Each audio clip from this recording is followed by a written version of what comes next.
সেদিন হতে আমার ওই পশু দমন হয়েছিল। আমরাও এক সময় গাভী রূপে ধেনু কুলে আমাদেরও কিন্তু বাবা বৃন্দাবনে জন্ম হয়েছে। সেই ধেনুকুলটা যখন আমার ধন্য হলো তখন আমি মানব কুলে জন্ম পেলাম। আমরাও এক সময় বৃন্দাবনে ধবলিশা বলেছিলাম। তাই তো মহাজন বললেন আজ গৌরের মনে কোন ভাবের উদ্দীপনা হলো, ভাবটা কি? আমার গৌরের যে মনের ভাব বাবা, সেই ভাবকে জগতে সবাই বুঝতে পারে। চৈতন্য চরিতামৃত তার প্রমাণ দিলেন, পূর্ব জন্মে আছে যার সাধু সংস্কার, দেখিতে শুনিতে হয় বৈষ্ণব। সেই পূর্ব জন্মের স্বীকৃতি যাদের আছে, পূর্ব লীলায় যারা ছিল, এই লীলায় তারাই আছে।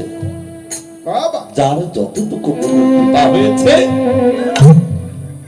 গুরু গোবিন্দের কৃপা হয়েছে, আপনার মতো সাধুগুরু বৈষ্ণবের কৃপা হয়েছে, এটা বলতে বাবা ততটুকু চিনতে পেরেছে, ভাবটা বুঝতে পেরেছে। সেই ভাব কোন ভাব? আজ গৌরের যে মনের ভাব, মহাজন বললেন গৌরের ওই মনের ভাব বাবা এ জগতে সবাই বুঝতে পারে না। কেন বুঝতে পারে না? এই মায়ার বোঝা যদি মাথায় থাকে, এই অপরাধীর বোঝা যদি মাথায় থাকে, এই সংসারের বোঝা যদি মাথায় থাকে, এই মহা পাপের বোঝা যদি এই মাথায় থাকে বাবা, এই জগতে সে কি কখনো আমার গৌরের মনের ভাব বুঝতে পারে? মহাজন বললেন না রে না, এই জগতে সবাই তো আমার গৌরের সেই মনের ভাব বুঝতে পারে না। তবে কি কেউই বুঝতে পারে না? মহাজন বললেন এ জগতে কেউ কেউ বুঝতে পারে। তারা কারা? এ জগতে তারা কারা? আমার গৌরের যে মনের ভাব বুঝতে পারে, জগতে কারা? একমাত্র পুরোগুলিরা যাদের স্মরণে আছে। আমাদের স্মরণ নাই বাবা। হ্যাঁ, স্মরণ করবে কোন দিন?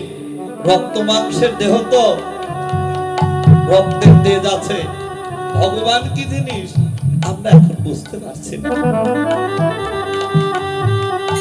যেদিন চোখ চলে যাবে, কান চলে যাবে, হাত চলে যাবে, পা চলে যাবে, আপন স্ত্রী ভালোবাসবে না, আপন সন্তানও দূরে চলে দেবে, ওই শেষের দিনে আমার ভগবানের কথা মনে পড়বে। আর ওই শেষের দিনে বাবা যতই মনে পড়ুক, ডাকলে কি ভগবান সাড়া দেবে? সাড়া দেবে না। তাই তো মহাজন বললেন আমরা তো যখন বাবা এই মানব কুলে জন্ম নেওয়ার আগে আমার আসল পরিচয় কি? আমি কোথায় ছিলাম? আমি কে? আমি কোথায় ছিলাম? এসেছি বা কোথায়? আর যাবো বা কোথায়? আমি ছিলাম মহাশূন্য আকাশে, কিন্তু আমি সেই শূন্য আকাশেও থাকতে পারলাম না। আমার পিতা হরি নামের খেলা খেলতে গিয়েছিল বটে, কিন্তু আত্মসুখে সুখী হয়ে আমাকে ওই মহাসমুদ্রে, মহাসাগরে আমাকে ভাসিয়ে দিল। এসেছিলাম পিতার মস্তকে, তাও থাকতে পারলাম না। পিতাও আমাকে নামিয়ে দিল ওই মহাসাগরে, মায়ের গর্ভে। আমি তো বাবা সেই ভাষা মানুষ। আমার কোনো মূল্য আছে? যখন মহাসমুদ্রে মহাসাগরে ভাসিয়ে দিলে বাবা, আমি ভাসতে ভাসতে চলে যাই। এহ জগতের মাই কিন্তু আমাদের মা নয় বাবা। কেন? আমাদের আরো একজন মা আছে। সেই মাতাকে মাতা হলো কুলকুণ্ডলী। সেই কুলকুণ্ডলী দেখলো, আহারে এ যে মহামূল্যবান বস্তু। মাতা সইতে না পেরে ওই মহাসমুদ্র থেকে তুলে আমার বক্ষে নিয়েছিল।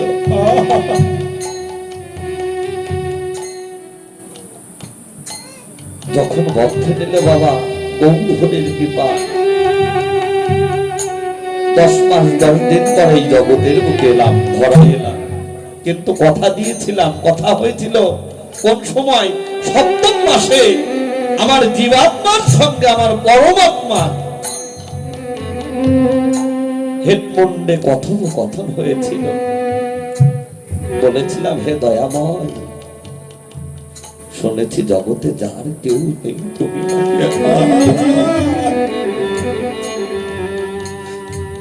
তুমি নাকি অকুলের কুল, তুমি নাকি বিনশ্বর রাস্তায় দাদা, তুমি নাকি অগতির গতি।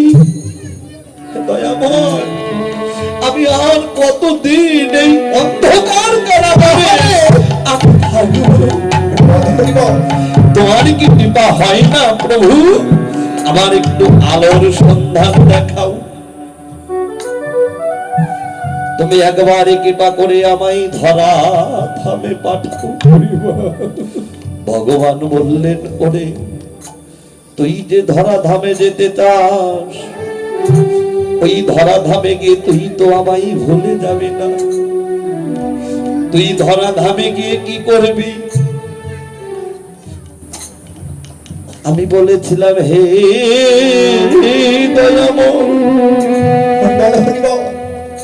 তোমার কৃপায় যদি আমি মানব জন্ম পেয়ে যদি ধরাই যাই, আমি ধরা ধামে গিয়ে কি করব? আমি নিত্য নিত্য তোমার চরণ সেবা করব, তোমার নাম গুণগান কীর্তন করব, তোমার ভজন সাধন করব, তোমার নামের মধ্যে ডুবে থাকব। যেখানে হরি কথা হয়, যেখানে ভাগবত সঙ্গ হয়, যেখানে তোমার মধুমাখা কৃষ্ণ নাম হয়, সেখানে গিয়ে আমার মান অভিমান ভুলে গিয়ে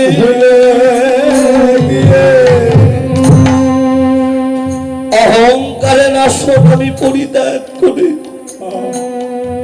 মান অভিমান ভুলে গিয়ে আমি ভক্তের চরণে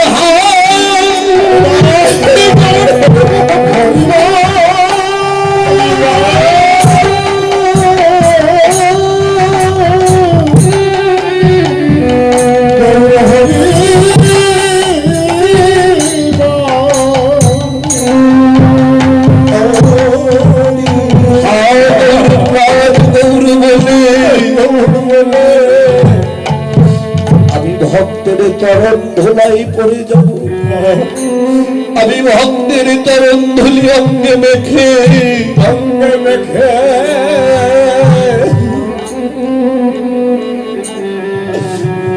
আমি ভক্তের চরণ ধুলি অঙ্গে ধারণ করব, ভজন সাধন করব।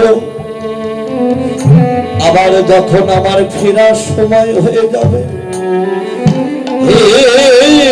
দয়াময় তোমার হাত ধরে আবার ফিরে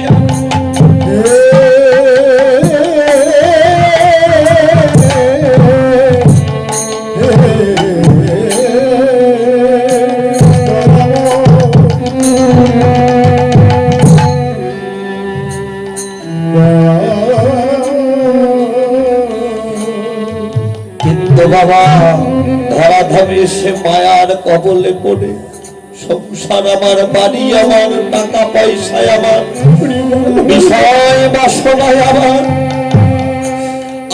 আমার করতে করতে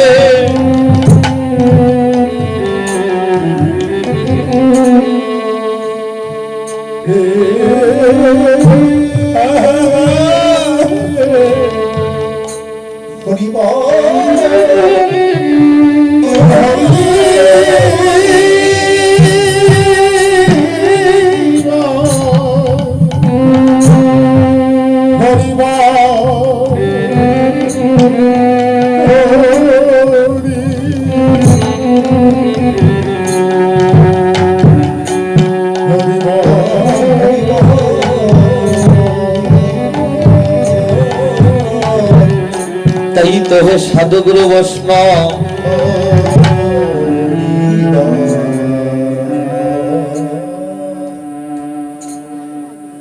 আমার জীবনের গুণাগুলি দিনগুলি আমার কর্মদোষে মায়ার কবলে পড়ে মায়ার দাস হয়ে আমার জীবনের মূল্যবান দিনগুলি আমি হারাই ফেললাম। তাই তো ভগবান তিনি জীবের মলিন দশা দর্শন করে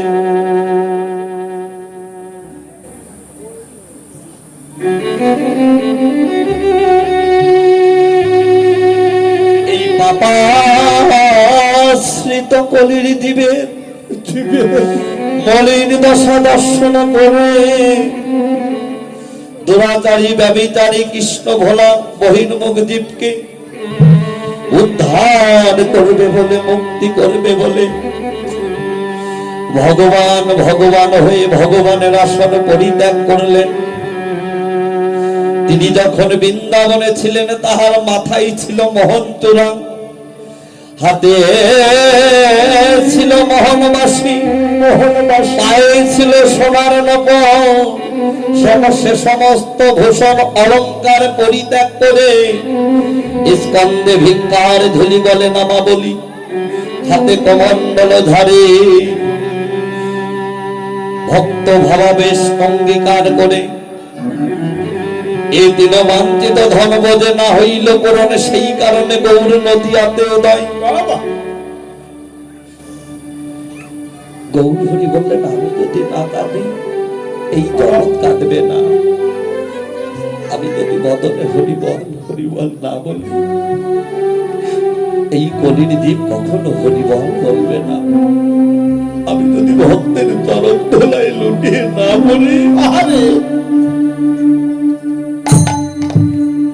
এই জীব কখনো আমার ভক্তের চরণ ধুলায় লুটিয়ে পড়বে না।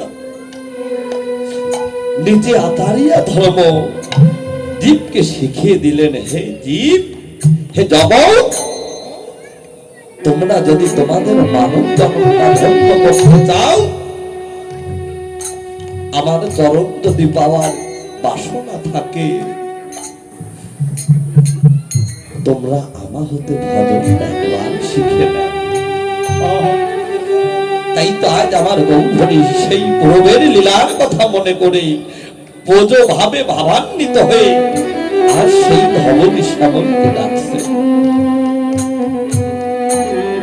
একমাত্র বাবা তারাই তো সেই গৌরের মনের ভাব বুঝতে পারলে জগতে কিংবা পুরুষ কিংবা নারী।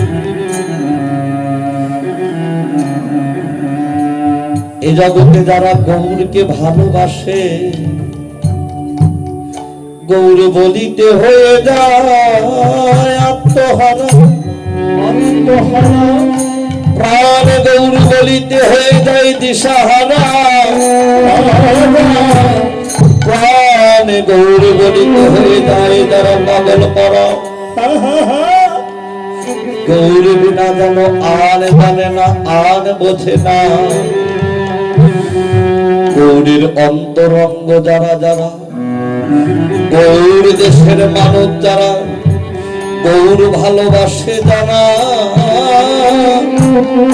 এ জগতে একমাত্র তারাই তো আমার গৌরের সেই মনের ভাব বুঝতে পারল। তাই তো মহাজন বললেন সেই ধবলি কারা। ধবল শব্দের অর্থ হলো সাদা। কোন সাদা? এহ জগতের সাদা নয়। ধবল শব্দের অর্থ সাদা।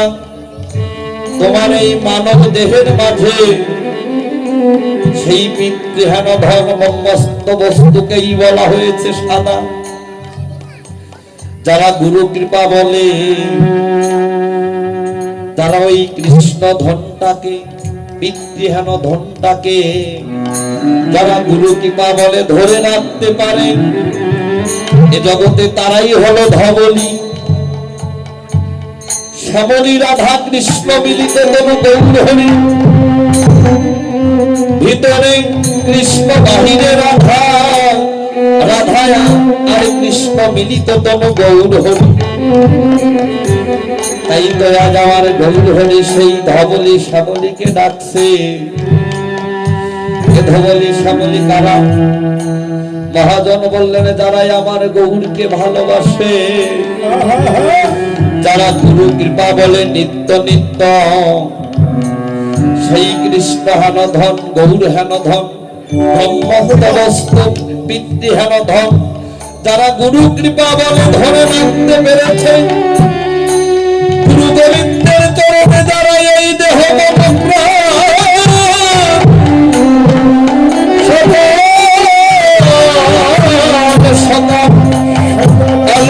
করেছে, এ জগতে গৌর বলিতে হয়ে যায় আত্মহারা প্রাণ। গৌর ব্যথিত, কৃষ্ণ ব্যথিত, হরি ব্যথিত, যারা কোনো অন্য কথা এই বদনে প্রকাশ করতেই পারে না, সদাই কৃষ্ণ নাম গুরু নাম দিয়ে যাদের এই হৃদয়টা সাদা, কৃষ্ণ ব্যথিত, গুরু ব্যথিত, যারা কোনো অন্য কোন নাম এই বদনে উচ্চারণ করতেই জানে না, সবাই কৃষ্ণ সবাই গুরু, এ জগতে তাহাই তো গৌর চরণে দেহ প্রাণ সর্বোচ্চ সঁপে দিয়ে দুটি নয়নের জল ছেড়ে দিয়ে কেঁদে কেঁদে বলে কি, হে প্রভু তোমার ওই চরণে আমি কিবা দিব, আমার কিবা আছে,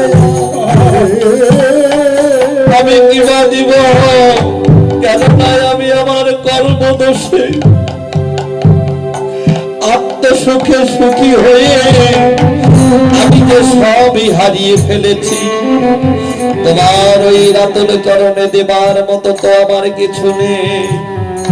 আমার নয়নের দুফোঁটা নয়ন গঙ্গা জল আর এই হস্ত দ্বারাই একটা পুষ্প আমি তোমার চরণে অর্পণ করলাম। তোমার ওই চরণে লিখিত দাস বলে, হে গৌর হরি তুমি আমায় জন্মের মতো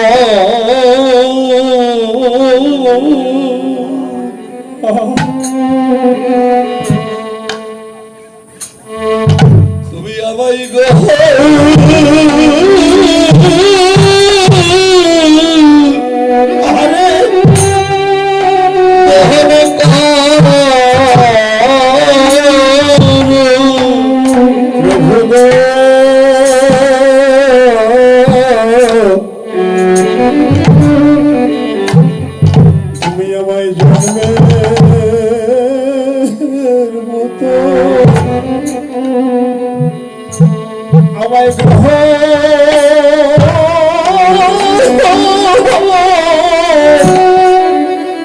গ্রহণ করো গৌর হরি।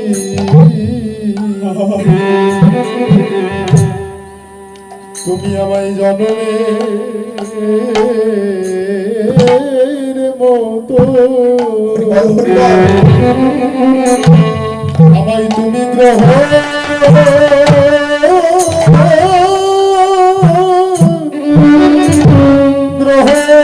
করো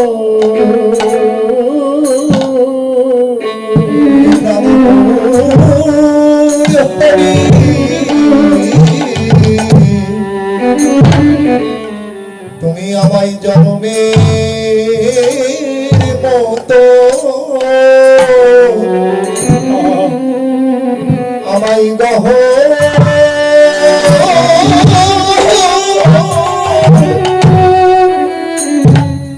আমায় তুমি গ্রহণ করো চরণের গীত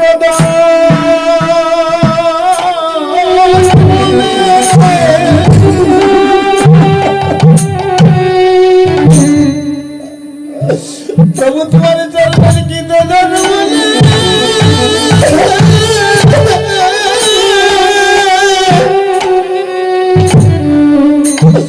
তুমি আমায় ফেলে দিও না প্রভু গো রাধে রাধে তুমি আমায় জন্মে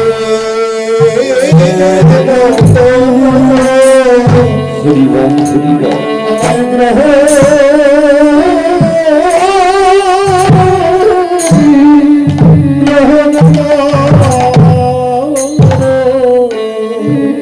আমি কত জন্মে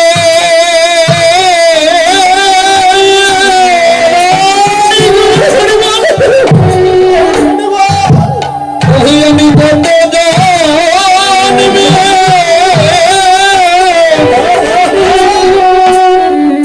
জন্মের অপরাধী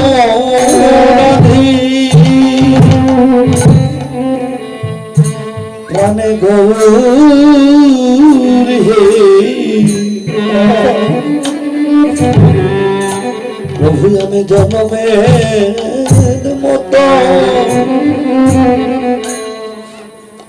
আমি তোমার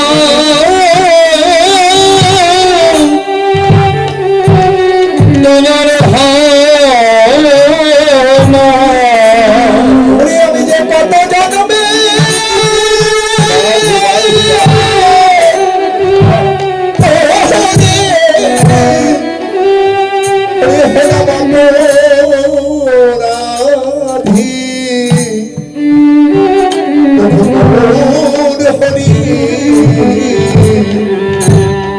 প্রভু আমি জন্মে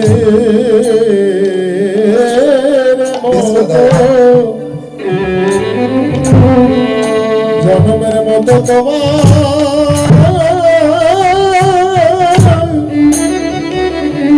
আমি তোমার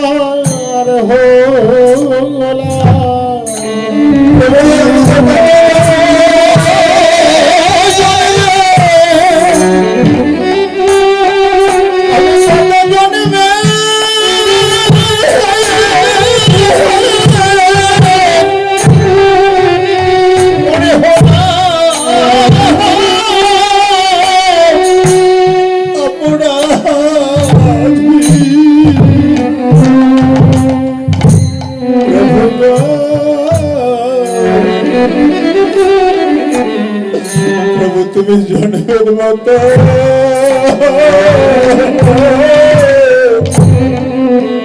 আমায় গ্রহণ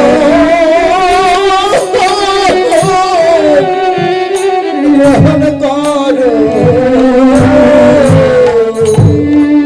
প্রভু আমি কত জন্মে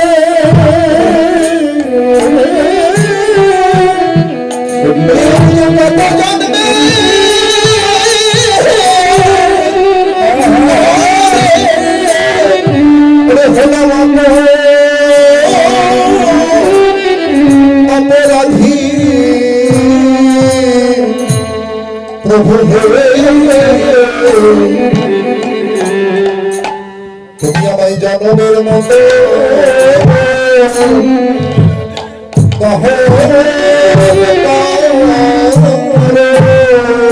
আমি তোমার এই জন্মে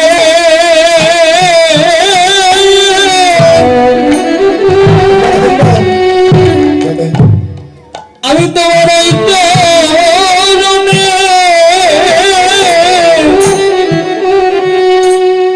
হলাম অভিলাষী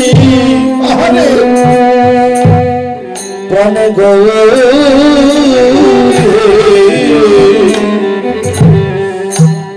প্রভু আমি জন্মের মতো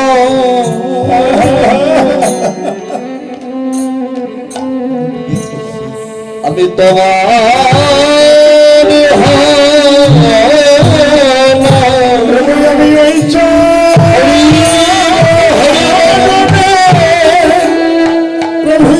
চরণে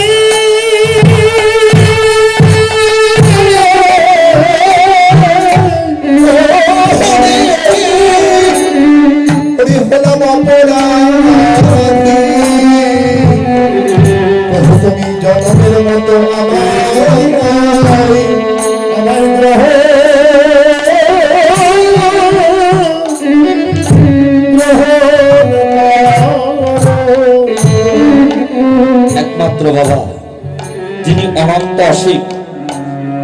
অনাদি আদি অনন্ত শক্তিধারী। এ জগতে তার কথা বলে আমাদের শেষ করা সম্ভব নয়। তবু আমাদের কর্তব্য কি, হে প্রভু, তোমার কৃপায় আমার দেবের দুর্লভ মনুষ্য জন্ম পেয়েছে। আমি তো মায়াময় সংসার জীব, আমি তো ভুলেই যেতে পারি। হে প্রভু, তোমার চরণে একটাই আত্মনিবেদন।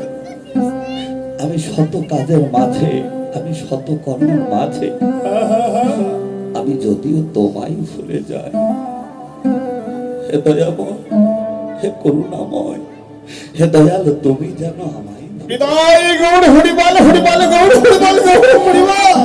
এটাই হলো বাবা আত্মনিবেদন। যতদিন বাবা নিজের আত্ম অহংকার, অহমিকা, দাম্ভিকতা দূরীভূত না হবে বাবা, ততদিন বাবা এই দেহটা গৌর চরণে আত্মনিবেদন হবে না। কেননা যাই কিছু করি, যতদিন বাবা আমার তো স্বভাব থাকবে, আমারই তো আমি না, যার করুণা বলে এই দেহখানা পেয়েছি, এই দেহটাও তো গোবিন্দের। কিন্তু আমি বলছি দেহ আমার, সবই আমার। ভগবান বলছে তুমি এত কিসের গৌরব করো? দিয়ে ধন বুঝে মন কেড়ে নিতে কতক্ষণ? আজ যা ভাবছো আমার, কালটা অন্যের হয়ে যাবে। জগতে তোমারই তো তুমি না। ভক্তি জান কৃষ্ণ তার সর্বশাস্ত্রে কয়, ভক্তি না থাকিলে বাবা কৃষ্ণ দেখিলেই কি বা হয়? কেননা একমাত্র ভক্তিতেই জীবের মুক্তি। ভক্তি যার কৃষ্ণ তার। ভক্তি জগতে যার নেই বাবা, এ জগতে সেই ভক্তের কখনো কৃষ্ণ হয় না। ভক্তিতেই জীবের মুক্তি। বিশ্বাস, বিশ্বাস যার মধ্যে নেই বাবা, তার মধ্যে ভক্তি নেই। বিশ্বাসে মিলায় বস্তু তর্কে বহু। তুমি যে কর্ম করবে, তুমি সেই কর্মের ফল তোমার কপালে আছে। প্রমাণ দিলেন গীতার 2য় অধ্যায় 47 মন্ত্রে, বললেন কর্মণ্যধিকার হস্তে মা কর্ম ফলেস্য কদাচন মা কর্ম ফল হেতু ভূমাত্মে সঙ্গহস্ত কর্ম। ভগবান অর্জুনকে জানিয়ে দিলেন, অর্জুন কর্মেই তোমার অধিকার, কর্মেই তোমার অধিকার, কর্মফলে তোমার কোনো অধিকার নেই। কর্মফলে তোমার কোনো অধিকার নেই। ফলে আশা ছাড়ো, তুমি কর্ম করিয়া যাও। এখন কর্ম হলো 2 প্রকার, একটা হলো নিষ্কাম কর্ম, আর একটা হলো সকাম কর্ম। একটা হলো কর্তব্য কর্ম, আর একটা হলো অবশ্যই কর্তব্য কর্ম। কর্তব্য কর্মটা কি বাবা? সংসার পেতে বসেছি, স্ত্রী আছে, পুত্র আছে, পিতা মাতা আছে, সন্তান আছে। আমি যদি কর্ম না করি, কাজ না করি, তাহলে আমি আমার সংসারে কর্ম আমি দিতে পারবো না। এটা হলো আমার দায়িত্ব, এটা আমায় করতে হবে।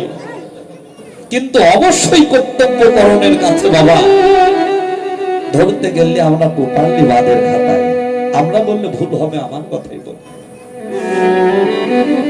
কেননা অবশ্যই কর্তব্য করণটা কি? ভগবানের কাছে আমরা প্রতিশ্রুতিবদ্ধ হয়ে এসেছি, ধরাধামে গিয়ে নিত্য নিত্য তোমার চরণ সেবা করব, তোমার ভজন সাধন করব, তোমার নাম গুণগান কীর্তন করব, তোমার ভক্তের সঙ্গ করব, সাধু সঙ্গ করে আবার তোমার কাছে ফিরে আসব। কিন্তু বাবা, কিন্তু সেই অবশ্যই কর্মের কাছে আমরা ফিরে আসি। যাকে ভালোবাসার কথা ছিল, যার চরণ সেবা করার কথা ছিল, ভজন সাধন করার কথা ছিল, তাকে তো ভজন করলাম না, তাকে তো ভালোবাসলাম না। যাদেরকে ভালোবাসার কথা আমার ছিল না, আজ আমি তাদেরকে নিয়ে মেতে আছি। তাই তো হে সাধুগুরু বৈষ্ণব, ভগবান বললেন তোমরা এসো সকালে, এসো সকলেই। কেননা ভজনের পথ যে অনেক দুরন্ত পথ, এই পথে চলতে গেলে বাবা অনেকেই হোঁচট খেয়ে পড়ে যায়। আবার যদি গুরু কৃপা বলে এই পথে কেউ দাঁড়িয়ে চলতে পারে, চলিতে পারে, অনায়াসে এই ভগবতী পার হয়ে আমার গৌরী করিতে পারে।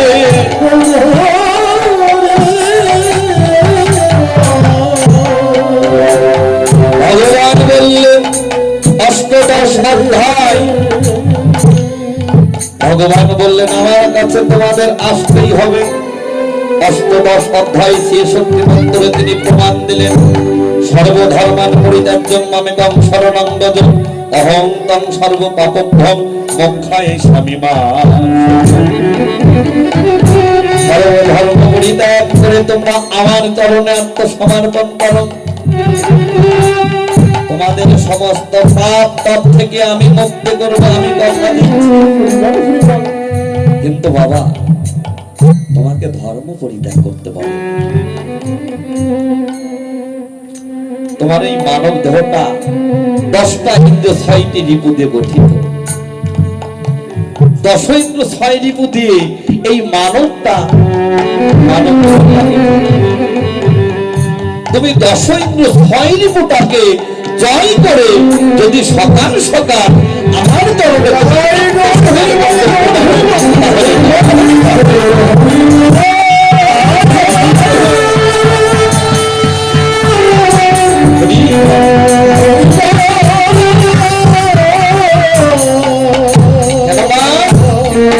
আমার কাছে তোমাদের আসতেই হবে, এটাই সত্য। কিন্তু শেষের দিনে তোমরা যে রূপে আমার কাছে আসবে আমি তোমাদের যখন সেই রূপেই আমি ভগবান কর্ম অনুযায়ী তোমাকে ভোগ করতে হবে। ভগবান বললেন আমি এই জগৎকে মায়া দিয়ে বেঁধে রেখেছি। সপ্তম অধ্যায় 14 মন্ত্রে বললেন দৈব হর্ষ গুণময়ী মম মায়া দুরন্তয় মামে যে গোপদন্তে মায়া বিধান তরঙ্গ। অর্জুন আমি এই জগৎকে দৈব মায়া দিয়ে বেঁধে রেখেছি। এই জগৎ তাহলে প্রভু তোমার সান্নিধ্য পাবে কেমন করে? তুমি যে এই মায়া দিয়ে জগৎকে বেঁধে রেখেছ, বলছে এই জগৎ যদি মায়াটাকে অতিক্রম করে, মায়াটাকে দূরীভূত করে যদি আমার চরণে আত্মসমর্পণ করতে পারে, তাহলে এই জগৎ আমার সান্নিধ্য লাভ করতে পারবে। সংসার কার? এই সংসারটাকে আমার, আমরা বলি সংসার আমার, টাকা পয়সা ধন ঐশ্বর্য সব আমার বলতে কিছু নেই। এই সংসার সন্তান স্ত্রী টাকা পয়সা ধন সম্পদ, তারা সংসারটাকে যারা গোবিন্দ চরণে আত্মসমর্পণ করে, হে প্রভু এই সংসার আমার না, যা কিছু আছে সবই তোমার, আমি মাত্র পাহারাদার মাত্র, আমি উপলক্ষ মাত্র, আমি সংসারের পিছনে ঘুরি না, সংসার আমার পিছনে ঘোরে। যেদিন বাবা এই আত্মনিবেদনটা করতে পারবেন বাবা, সেদিন কি হবে বাবা? সেদিন আপনার নামের কিবা আপনার হয়ে যাবে। আর যেদিন নামের কিবা হয়ে যাবে, ভগবানের কৃপা হয়ে যাবে, সেদিন টাকা পয়সা ধন সম্পদ বিষয় সহ্য কোনো কিছু ভালো লাগবে না। কেননা এই হরি নামের নামামৃত আহার গুরু কৃপা বলে যারা আস্বাদন করেছে, হরির নামামৃত আহার যারা বাবা আস্বাদন করেছে বাবা, এই জগতে তার কোনো কিছু ভালো লাগে না। সদা সর্বক্ষণ ভালো লাগে কি আমি কোথায় গেলে একটু ভক্তের সঙ্গ পাবো, আমি কোথায় গেলে একটু সাধুর সঙ্গ পাবো। কেননা মেঘাচ্ছন্ন দিন প্রভু নহে দুর্দিন, কৃষ্ণ ভক্তের সঙ্গ বিহীন সেই তো দুর্দিন। এ জগতে যারা চাতক পাখি কেমন মেঘের ভবিষ্যৎ বিহীন। চাতক পাখি দেখবেন মেঘ প্রাণে চেয়ে থাকে একমাত্র ওই বরিশনের আশায়।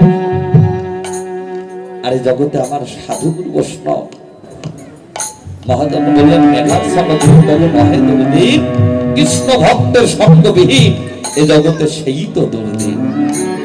যেদিনটা আমাদের জীবনে সংসার জগতে, যেদিনটা আমাদের জীবনে বড় ঝড় এসেছিল, বড় দুঃখ এসেছিল, বড় আঘাত পেয়েছিলাম, বড় কষ্ট পেয়েছিলাম, সেদিনটা আমাদের জীবনের দুর্দিন নয়। আমাদের জীবনের দুর্দিন কোনদিন বাবা? যেদিনটা আপনাদের মতো কৃষ্ণ ভক্তের সঙ্গ আমার হয়, যেদিনটা আপনাদের মতো বৈষ্ণবের বদন আমার দর্শন হয় না, যেদিনটা আপনাদের মতো সাধুগুরু বৈষ্ণবের বদনে আমি একটু হরি কথা কৃষ্ণ কথা শুনতে পাই না, এ জগতে সেদিনটাই হলো আমার জীবনের বড় দুর্দিন। বাবা, যে কাজেই থাকি না কেন একমাত্র হরি কথা কৃষ্ণ কথা ছাড়া যা কিছু কথা সবই আন কথা। কিন্তু ওই আন কথাটাই এক সময় সত্য হবে। কেমন?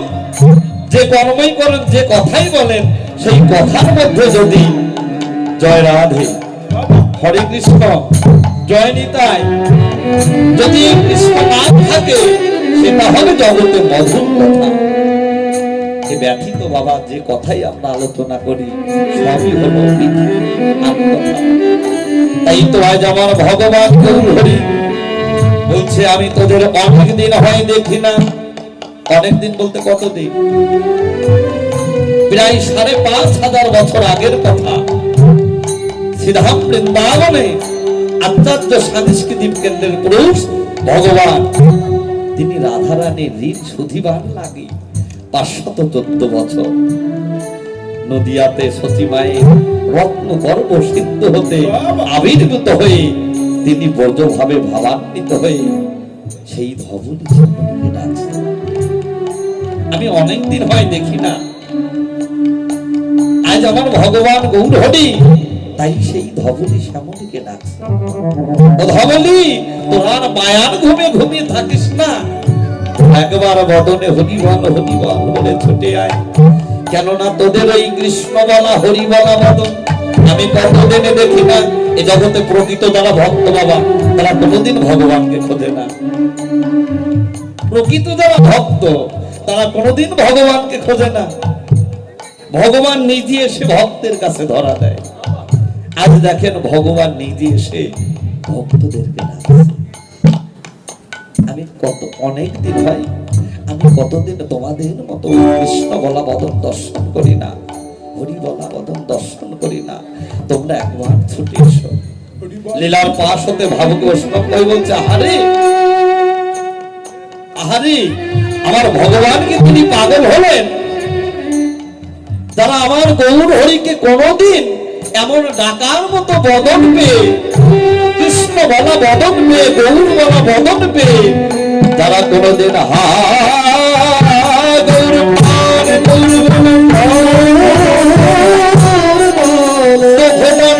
জল বরিশন করলো না, যারা কোনদিন বলল না হে গৌর আমি তোমার হলাম বলে, আজ আমার ভগবান গৌর হরি তাদেরকে ডাকছে। আরে যারা আমার ভগবান গৌরকে ভালোবাসে, আজ আমার ভগবান গৌর তাদের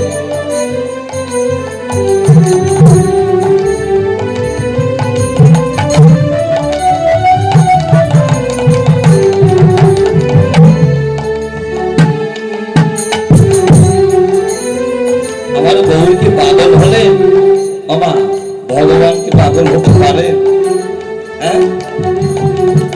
তিনি তো দয়ার সাগর, যিনি বোঝেন বজনন্দন ভগবান। সেই ভগবানের ভগবত ভুলে গিয়ে ধরাতরা মোহনবাসী জলাঞ্জলি দিয়ে বোঝ হতে নদী আইলে একমাত্র এই